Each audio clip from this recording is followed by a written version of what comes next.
In today's video, I am going to show you how to recover your deleted chats on Instagram. Therefore, without wasting any of your time, let's jump to the video.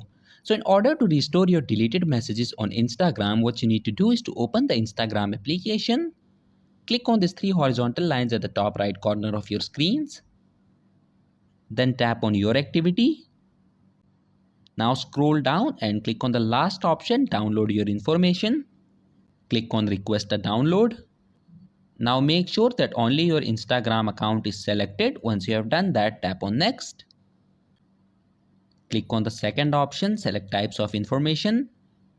Okay, since we only want to recover our deleted messages on Instagram, therefore click on this messages option and tap on next. And then tap on the submit request option. After you click on submit request, a file containing your deleted messages on Instagram will be sent to your email address. Once you have received that file, all you have to do is to download it and your deleted chats on Instagram will be recovered. So that was it for this video and I'll see you guys in the next one. Peace out.